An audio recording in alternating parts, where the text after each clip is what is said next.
मंत्री जी,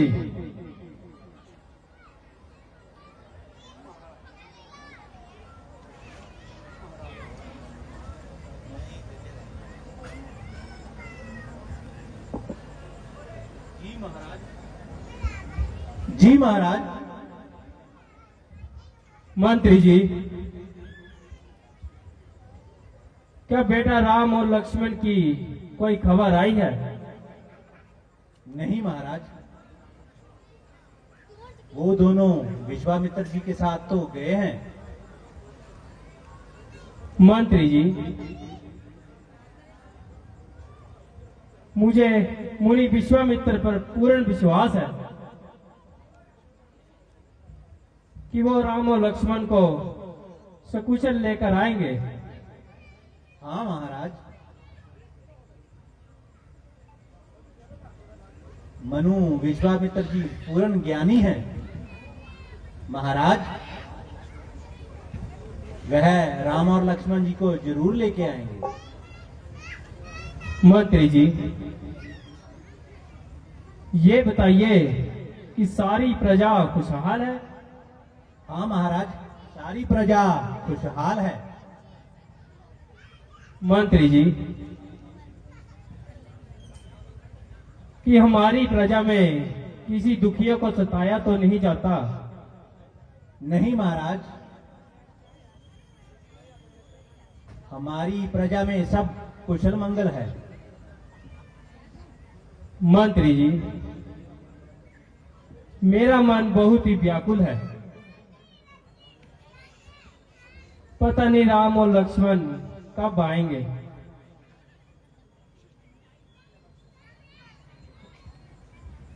मुनि जी। जी महाराज। हे राजन, आप निश्चिंत रहिए। मुनि विश्वामित्र जी कोई मामूली हस्ती नहीं है, वो बहुत ही ज्ञानी और योद्धा भी हैं।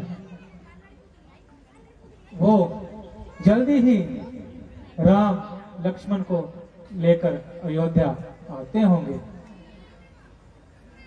ठीक है मुनि जी।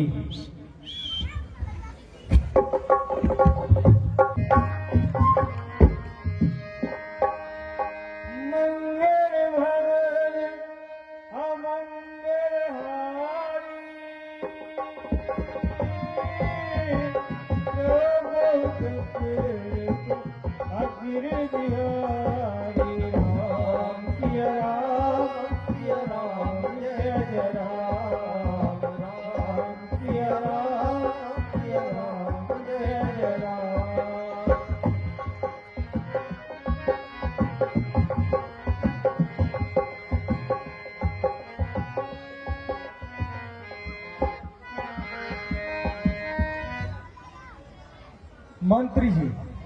जी महाराज। क्या सभी राजकुमार आ चुके हैं? हाँ जी महाराज, सभी आ चुके हैं। आपने जहां तक बुलाया था वह सभी राजकुमार आ चुके हैं। मंत्री जी, जी महाराज। फिर भी विचार कर लीजिए, कोई भी योद्धा छोटा तो नहीं है। नहीं महाराज, सभी राजकुमार पधार चुके हैं। ठीक है मंत्री जी, आप मेरी प्रतिज्ञा ऊंचे स्वरों में सभी को सुना दी। जो आज्ञा महाराज। आए हैं अनूप, देश देश देश देश के ये भूप, धार धार के सब रूप। आज यहाँ पधारे हैं योद्धा बलकारी, वीर पुरुष धनुधारी, आए करके तैयारी राजा जनक के द्वारे हैं। पड़ी है कमान, जिसे होवे अभिमान, उठा क्षत्रिय जवान, बल देखने तुम्हारे हैं। सीता को ब्याहे आज ब्याह मैदान बीच, जो क्षत्रिय दुलारे हैं। इस राजसभा में पधारे हुए क्षत्रिय वीरों, आज आप सबके बाल और पराक्रम की परीक्षा का समय है। जो भी क्षत्रिय वीर इस धनुष का चिल्ला चढ़ाएगा, वही सीता का पति कहलाएगा। उठा क्षत्रिय वीरों, को उठाओ और अपनी वीरता का जौहर दिखाओ।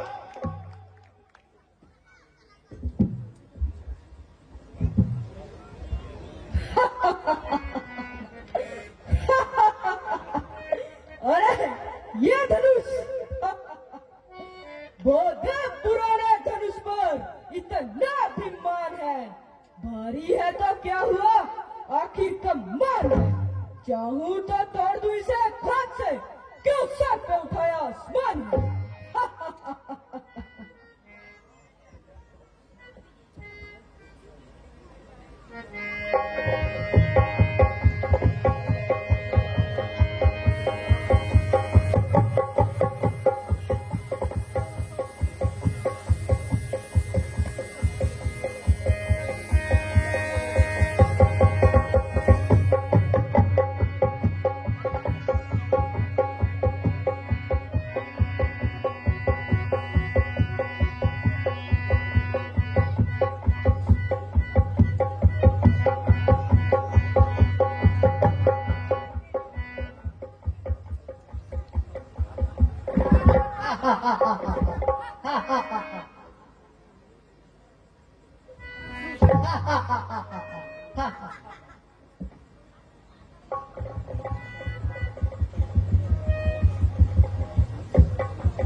अरे बाप रे,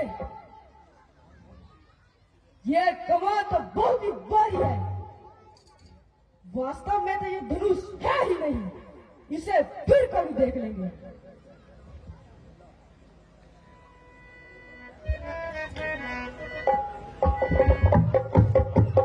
चिल्ला चढ़ा दूं मैं एकदम 5-7 का। कर्तव्य तो है ये मेरे बाएं हाथ का। मुश्किल ही क्या है काम, सख्त रानी है मुझे। अरे लकड़ी का ये धनुष, हा हा हा हा हा हा। अरे लकड़ी का ये धनुष ना किसी दांत का।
अरे राजा जनक ने हमारे साथ धोखा किया है। वास्तव में ये धनुष है ही नहीं, इसे फिर कभी देख लेंगे।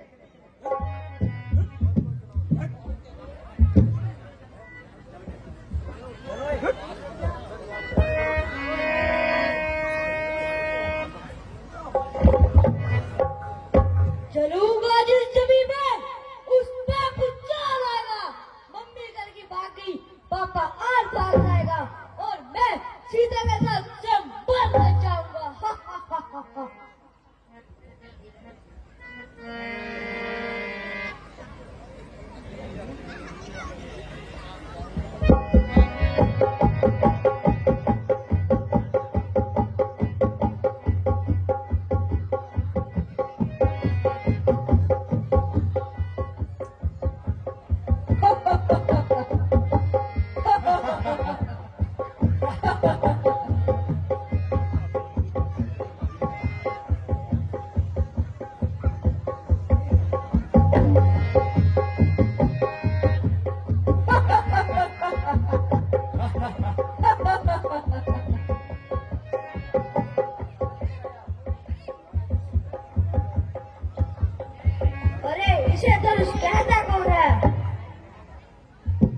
फिर कभी देख ले।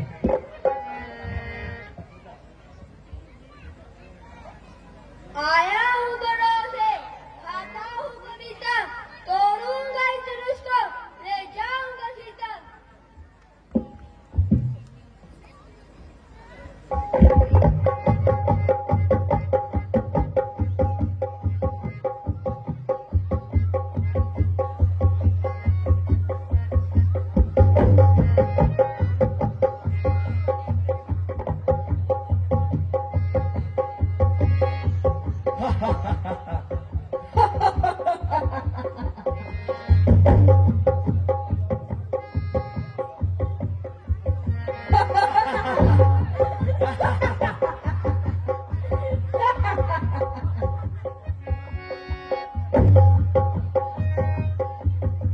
इसलिए तो फिर कभी देख लेंगे।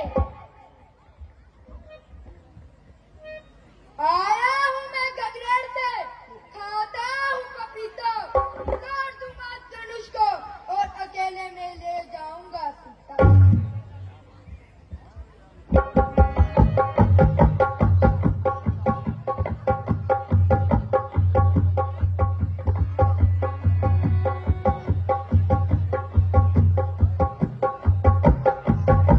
बोले बोले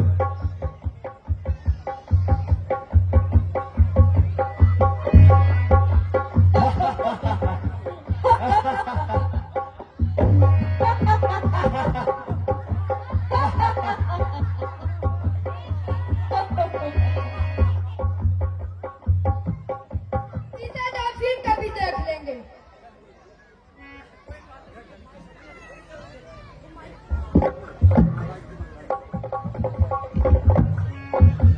जली को आग कहते हैं और बुझी को राख कहते हैं। जली को आग कहते हैं और बुझी को राख कहते हैं और मुझे राजा सम्राट कहते हैं। राजा सम्राट नाम कमाना इतना आसान काम नहीं है और इस धनुष को उठाना आप सबके बस की बात नहीं है। अब देखो मैं कैसे इस धनुष का चिल्ला चढ़ाऊंगा और सीता के साथ स्वयंवर रचाऊंगा।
अरे इसे फिर कभी देख लेंगे।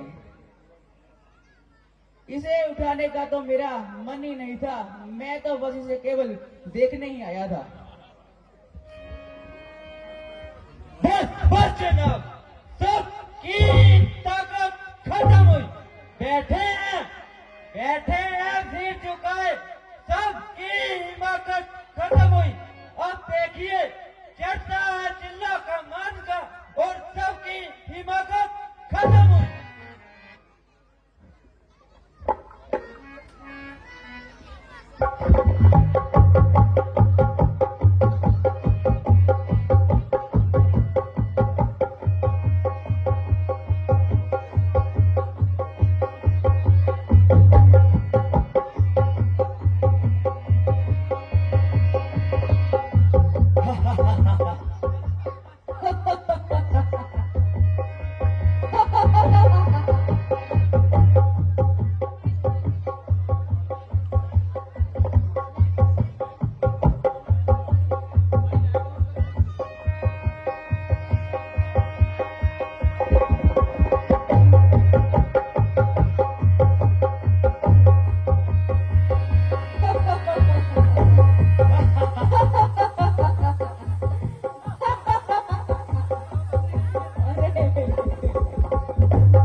ये तो हम सबके साथ धोखा हो रहा है।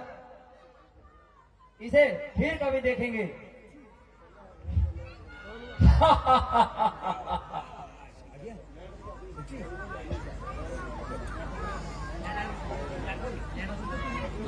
जय शंकर।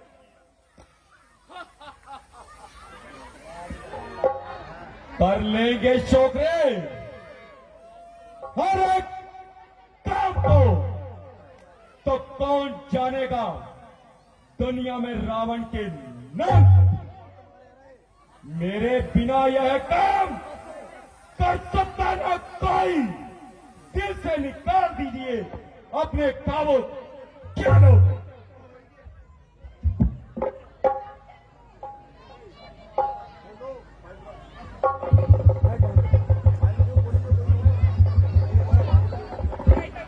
रावण, तेरी लंका में आग लग गई। आज तो मुझे कोई जरूरी काम याद आ गया, मगर सीते तू एक बात याद रख, एक दिन तू लंका की रानी जरूर कहलाएगी। ये मेरा तेरे से वादा है। सीते तू मेरी है, तू मेरी है, तू मेरी है। जय शंकर की।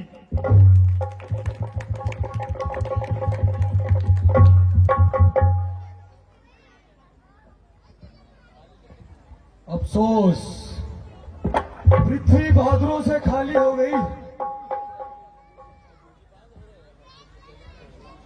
क्षत्रिय वंश का अंश हो गया। अन्यथा ये मामूली सी कुमान, जिसलिए सारा क्षत्रिय जवान हमेशा अब क्षत्रिय इस जोगे रह गए हैं। इनको किसी नुमाइश में बिठाया जाए और इनको अपनी जगह से ना हिलाया जाए। इनसे बहादुरी की आशा रखना बेसुध है। इनमें बल और वीरता की ना बूझ है। अगर मैं पहले से ही जानता तो स्वयंवर का इरादा हरगिज ना ठानता, परंतु जो प्रण कर चुका उसको निभाना पड़ा। अर्थात सीता को तमाम उम्र भर घर में बिठाना ही पड़ेगा। इन कायरों के गले से मरने से अच्छा है सीता कुंवारी ही रहे। सोमवार पर खास मेहरबानी करके सभी अपने अपने घरों को जाइए और औरतों में बैठ के अपनी शेखी जताइए। ए राजा जनक, जरा अपनी जुबान को संभाल। ऐसे सभ्य शब्द अपने मुंह से न निकाल। यूं घर बुलाकर किसी का अपमान करना कहां की अकलबंदी है, बल्कि आला दर्जे की खुद पसंदी है। सबको एक लकड़ी से हाँकना सख्त नादानी है, बल्कि अजीब हवादानी है। यदि कुछ राजाओं ने धनुष का चिल्ला नहीं चढ़ाया तो आपने सबको कैद ठहराया। ना सोचते हो ना विचारते हो, जो मुंह में आए मुंह से निकालते हो। इस बदतमीजी का मजा इसी वक्त चुका देता, पल में खून की नदियां बहा देता। किंतु क्या करूं, बड़े भाई की आज्ञा न होने से ये लक्ष्मण मजबूर है, अन्यथा तुम्हारी क्या मजाल। एक भी शब्द मुंह से निकालते और हर एक इज्जत हुर्मत खाक में। जब तक सूर्यवंशी खानदान का एक भी बच्चा इस दुनिया में बहाल है तो क्षत्रिय वंश में थप्पा लगाने की किसकी मजाल है। खैर, जो कुछ कहा सो कहा। आइंदा से जवान को लगाम दीजिए और जरा सोच समझ कर कलाम कीजिए। जल को थल कर दूं, थल को जल कर दूं, सिंदूर में डुबो दूं तारों को, सूरमे की बाती पीस डालूं इन पर्वत और पहाड़ों को। अन्यथा घड़ी में घड़ियाल होगा और सिंबर का मैदान बहादुरों के खून से लाल होगा।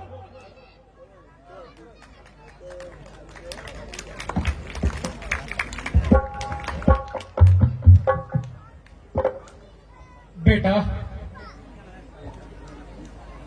जरा धैर्य से काम लो। और अपने गुस्से को यहीं पर थाम लो। इस समय तुम्हारा तेजी में आना उचित नहीं है। ये लेने देने का वक्त नहीं है।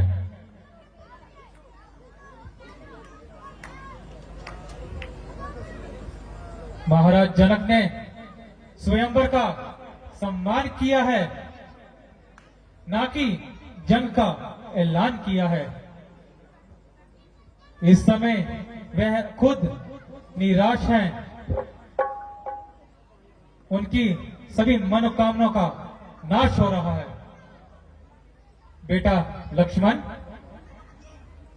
तुम्हारी बहादुरी पर मुझे कोई शक नहीं, किंतु राम की मौजूदगी में तुम्हें बोलने का हक नहीं। वह खुद समझदार हैं और हर तरह से मालिक और तैयार हैं। गुरुजी, आप देख नहीं रहे राजा जनक किस तरह कैंची की तरह जुबान चला रहा है और हर एक की इज्जत पर खाक में मिला रहा है। मगर ये सब के सब लाख कलाम है, गोया इसके जर खरीद गुलाम है। ना तो इनमें लाभ लाने की ताकत है और न ही बात करने की लियाकत है। हाय हाय, कौमी आन पे मरने वाले, आन के बदले जान गंवाने वाले किस तरह सिर झुकाए गालियां खा रहे हैं और क्षत्रिय वंश पे धब्बा लगा रहे हैं। जनक की बदतमीजी इतनी बढ़ती जा रही है, मानो इसकी मौत इसके सर पे आ रही है। अब सूर्यवंशी तलवार जरूर मैदान में आएगी और इस बदतमीजी का मजा इसी वक्त चढ़ाएगी। लक्ष्मण में बिल्कुल बर्दाश्त नहीं और ऐसी बातें सुनने की आदत नहीं। सिर्फ आपके हुक्म का इंतजार है कि राजा जनक का सर और मेरी तलवार है। पहले इस सभी गड़ी कमान को चकनाचूर करूंगा, फिर राजा जनक का सर से दूर करूंगा। बड़े भैया रघुबर के होते क्या कैसी बात कह डाली है। यही शब्द में चुपते हैं कि पृथ्वी बहादुरों से खाली है। वो आज्ञा यदि रघुबर की आज्ञा यदि मैं पाऊं, क्या चीरे दुरुस्तों चीज क्या उतना ब्रह्मांड भी उठाऊं।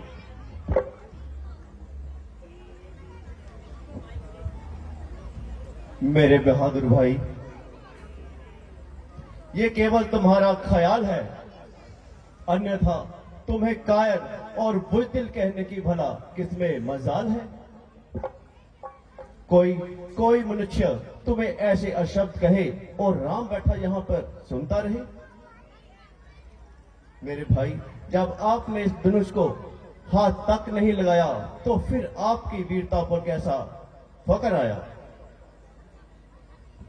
अलबत्ता जो धनुष को इस जगह से ना हिला सके वो सब इस गणना में आ सकते हैं और वही कायर कहला सकते हैं। आपको इस तरह का हरगिज ख्याल नहीं करना चाहिए। हां, अगर पिताजी सुन लेते तो हम दोनों को सख्त से सख्त सजा देते।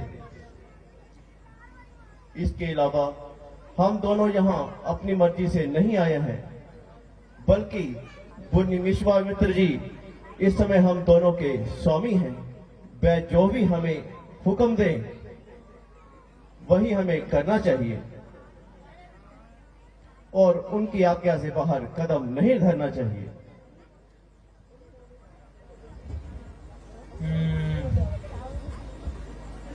तमाम राजा अपना जोर लगा चुके हैं और अपना सारा बल आजमा चुके हैं, परंतु कोई भी धनुष का चिल्ला ना उठा सका।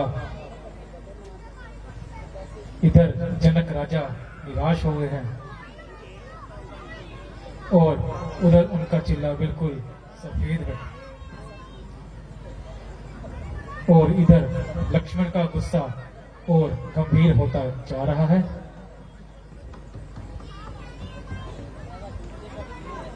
हे रघुकुल भूषण, उठो, किस बात का इंतजार है? और तो सभी अपना अपना जोर लगा चुके अब आखिरी तुम्हारा वार है। यद्यपि ये कमान बहुत ही सख्त है,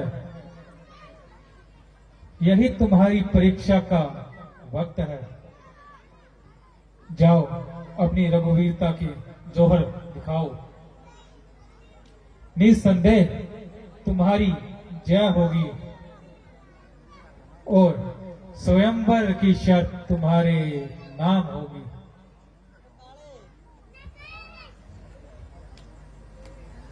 आज्ञा आपकी, सिर माथे मंजूर।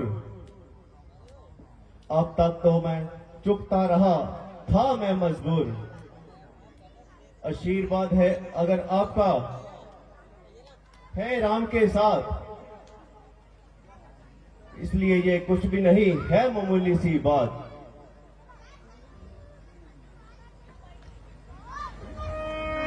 लेकर तेरा आसरा करने चला मैं काज। हे ईश्वर, आज इस भरी सभा में रखियो मेरी लाज, रखियो मेरी लाज।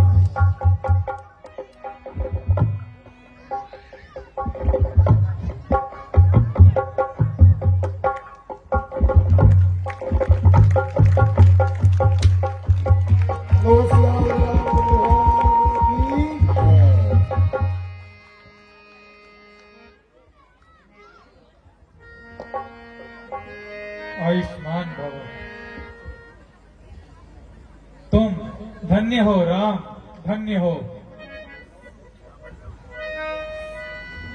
Hello hello.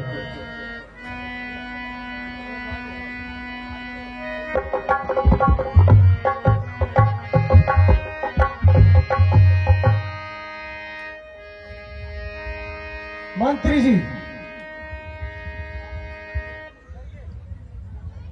जाइए बेटी सीता को यहाँ लेके आइए। जो आ गया महाराज।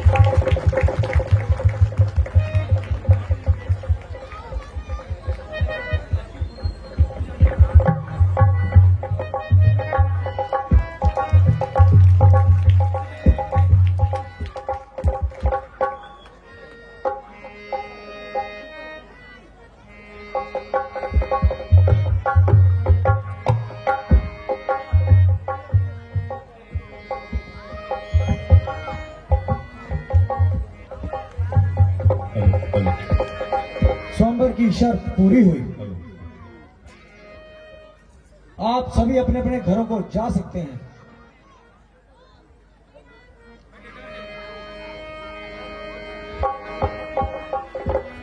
बोल श्री रामचंद्र महाराज की, सीता माता की।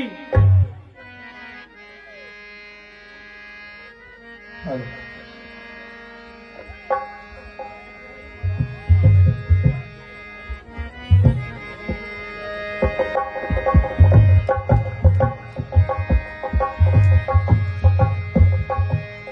रघुपति राज राजा राम पतित।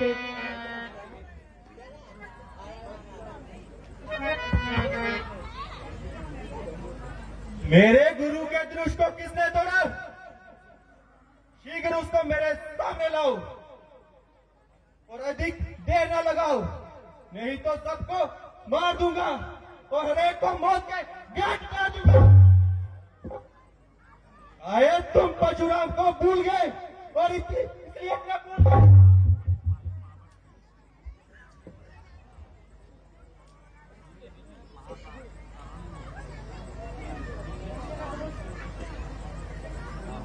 मुझसे ये कसूर हुआ है, ये बोधा धनुष मुझसे ही चकना चोर हुआ है।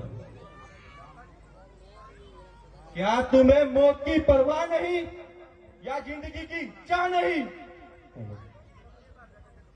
बेशक खतावार हूं, जो भी सजा दोगे सजा पार हूं। अच्छा, अभी बताता हूं और इस हिमाकत की मजा दिखाता हूं। अजी महाराज, क्यों गेंद की नाई उछल रहे हो और बिना बात के म्यान से निकल रहे हो? ये कमान बिल्कुल सड़ी गली थी, न जाने कब से बेकार पड़ी थी, जिसके लिए आप इतना तिल मिला रहे हैं और कैंची की तरह जवान चला रहे हैं। कभी पर्चा संभालते हैं, कभी आंखें निकालते हैं। खैर, कुछ मतलब है तो बात कीजिए, तो चुपके से ओ गुस्ताख लड़के, क्यों चिड़चिड़ करता है? शायद तू मेरे कह रहे हो गजब से नहीं लगता और मुझे नाइफ गुस्सा दिला रहा है और अपनी मौत को बुला रहा है। बड़े बड़े बहादुर मेरे नाम की गुहाई गाते हैं और मेरे सामने से भागते हुए नजर आते हैं। मुझे बालक जानकर तरस खाता हूं, इसलिए शर्त नहीं उठाता। मगर बकरे की मां कब तक खैर मनाएगी और तेरी मौत मेरे हाथों जाएगी।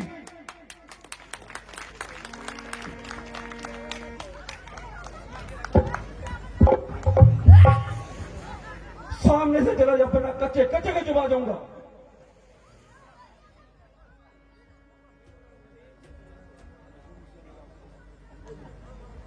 इसको मेरे सामने से दूर करो, नहीं तो इसकी बड़ी दुर्गति बनाऊंगा।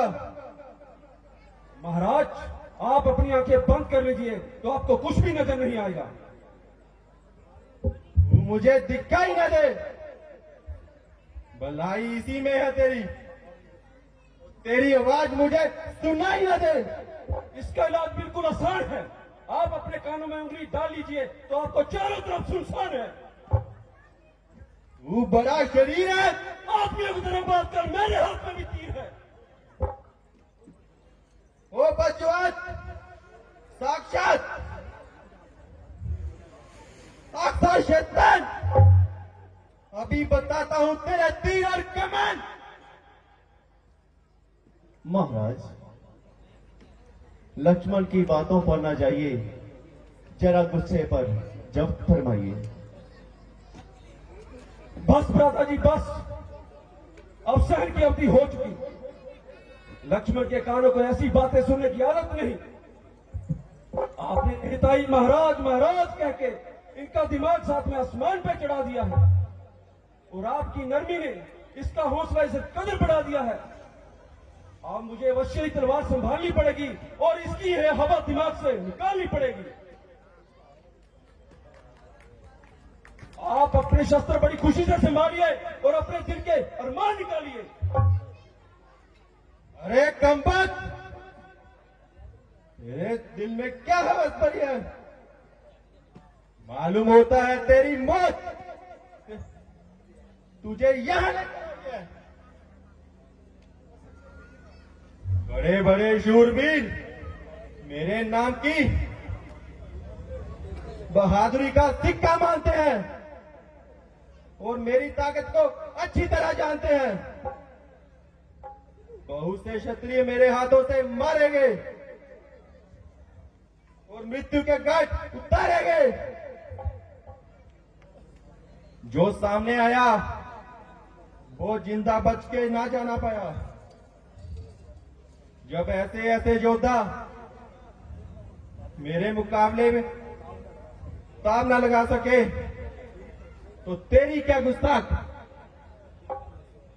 अभी जरा सा परसा हिला दूं तो तेरे जैसे को मौत के घाट उतार दूं।